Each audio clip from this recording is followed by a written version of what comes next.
Banyak orang yang salah sangka.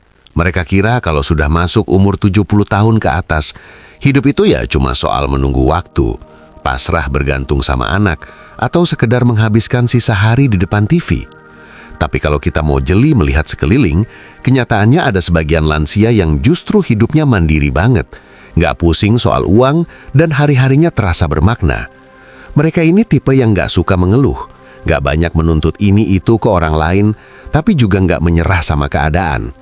Mereka punya cara pandang yang beda banget soal uang, rezeki, dan hidup itu sendiri. Dan rahasianya bukan karena mereka sudah kaya raya dari muda atau punya warisan yang nggak habis 7 turunan loh. Ada kebiasaan-kebiasaan kecil yang mereka rawat setiap hari.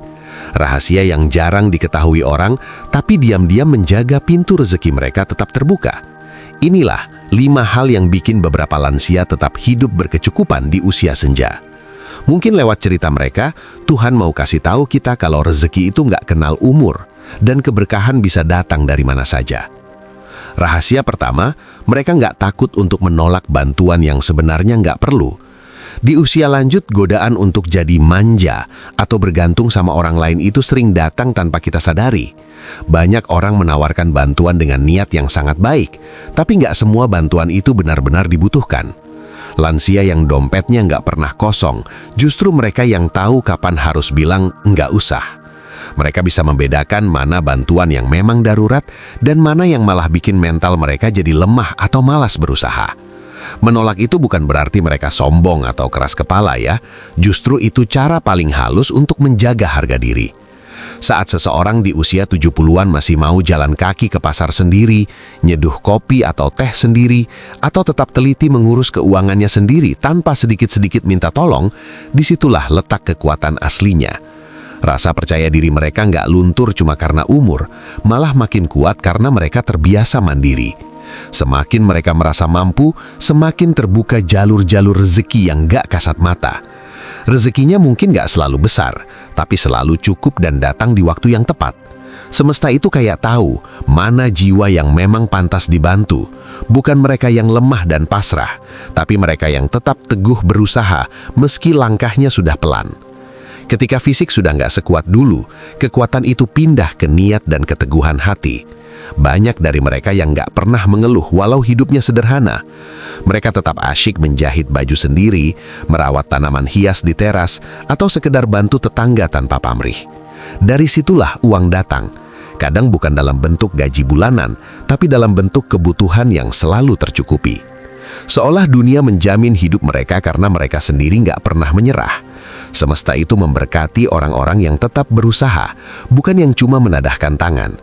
Di balik setiap penolakan halus terhadap bantuan yang nggak perlu, sebenarnya ada doa yang bunyinya, Tuhan, biarkan aku tetap jadi manusia yang berguna.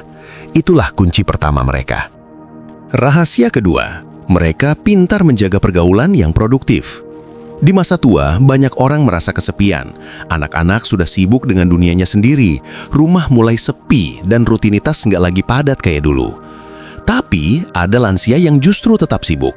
Bukan karena ada proyek gede, tapi karena mereka menjaga satu hal penting, relasi sosial yang produktif.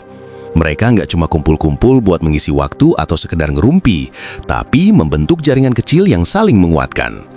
Mereka saling bantu bukan cuma pakai tenaga, tapi pakai keterampilan dan hasil bumi. Ada yang tanam sayur di pekarangan, lalu ditukar sama kerajinan tangan temannya. Ada juga yang iseng-iseng jual camilan rumahan ke tetangga atau komunitas pengajian.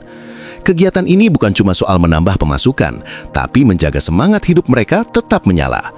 Mereka merasa masih berharga, dan perasaan itu jauh lebih mahal dari sekedar angka di rekening.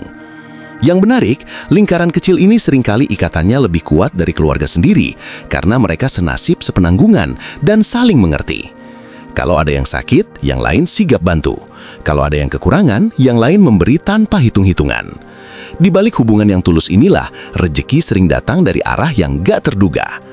Lansia yang ada dalam lingkaran energi positif kayak gini punya daya tarik tersendiri buat mendatangkan keberkahan.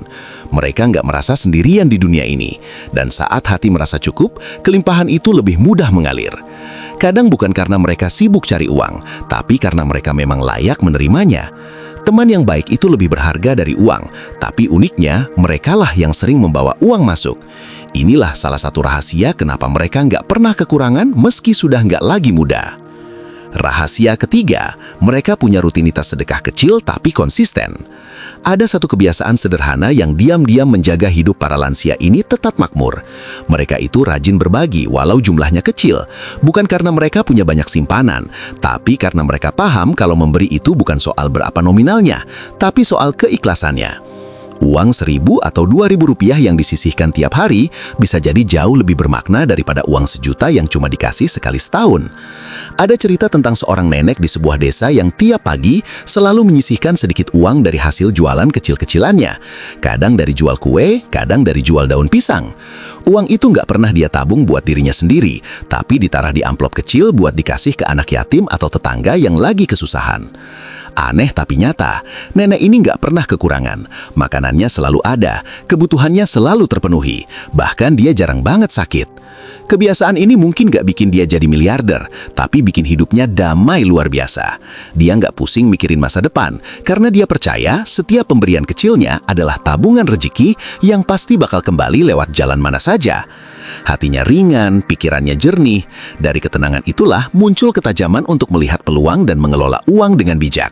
1.000 rupiah memang kecil, tapi kalau dilakukan tiap hari, nilainya di mata semesta itu tinggi banget karena dilakukan dengan tulus. Sedekah yang rutin itu kayak tetesan air yang bisa melubangi batu, pelan tapi pasti mengalirkan keberkahan. Semakin sering kita memberi, semakin semesta memantulkan energi kelimpahan itu ke kita lagi. Lansia yang hidup dalam aliran energi kayak gini nggak akan pernah benar-benar miskin, karena tangan yang rajin memberi akan selalu punya sesuatu untuk dibagikan, bahkan saat orang lain mengira mereka sudah nggak punya apa-apa lagi. Rahasia keempat, mereka nggak malu buat belajar hal baru, termasuk soal uang. Di usia senja, kebanyakan orang milih buat berhenti belajar karena ngerasa waktunya sudah lewat atau sudah tua bangka. Tapi lansia yang tetap berdaya, justru mereka yang mau terus tumbuh, termasuk belajar hal-hal baru yang biasanya dianggap cuma miliknya anak muda. Mereka belajar bukan buat gaya-gayaan atau bersaing, tapi biar bisa bertahan dengan terhormat. Dan kerennya, belajar ini sering jadi jalan rezeki yang gak disangka-sangka. Ada yang mulai ikut pelatihan UMKM meskipun rambutnya sudah memutih. Ada yang belajar cara bikin status WhatsApp atau konten sederhana buat promosi dagangannya. Atau minimal belajar pakai dompet digital supaya nggak gampang ditipu orang saat transaksi.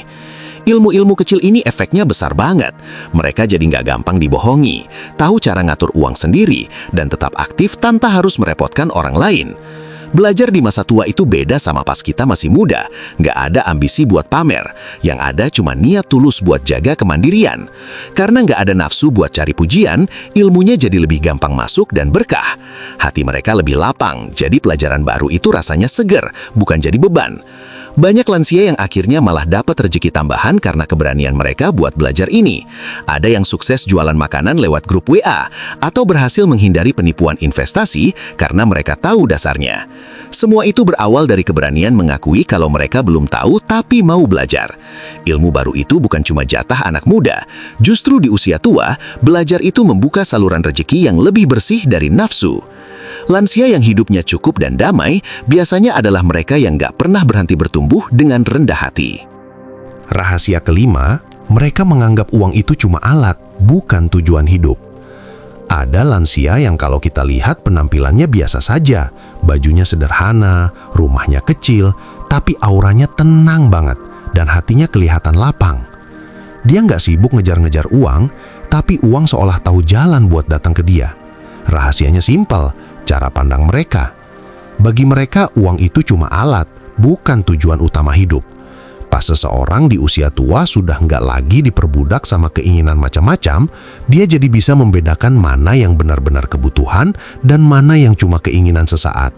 Dia nggak tergoda beli barang mewah cuma buat pamer atau jaga gengsi di depan tetangga. Dia sadar kalau di umur segini, yang paling mahal itu adalah kesehatan yang terjaga, sedekah yang ikhlas, dan hubungan baik sama sesama. Uangnya dipakai buat hal-hal yang bikin batin tenang, bukan bikin pikiran jadi berisik.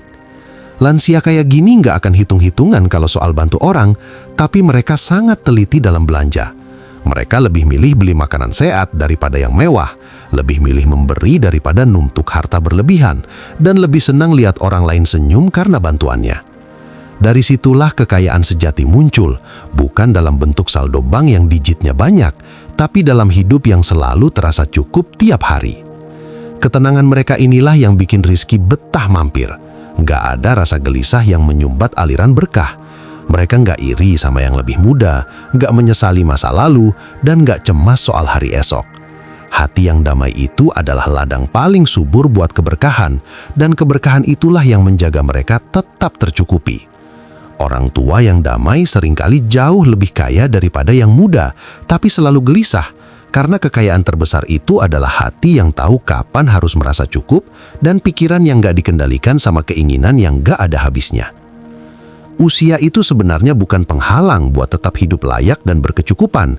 Justru di umur 70-an ke atas, hidup mulai menunjukkan maknanya yang paling jujur, bahwa rizki itu nggak selalu datang dari kerja keras banting tulang, tapi dari gimana cara kita menjaga hati, membangun kebiasaan baik, dan menghargai diri kita sendiri. 5 rahasia tadi bukan cuma soal strategi finansial, tapi cermin dari cara hidup yang selaras sama aturan alam dan restu semesta. Banyak yang mengira masa tua itu waktunya bergantung, padahal sebenarnya itu adalah masa untuk memanen apa yang dulu kita tanam. Dan kalaupun kita merasa belum sempat menanam, nggak ada kata terlambat buat mulai dari hari ini.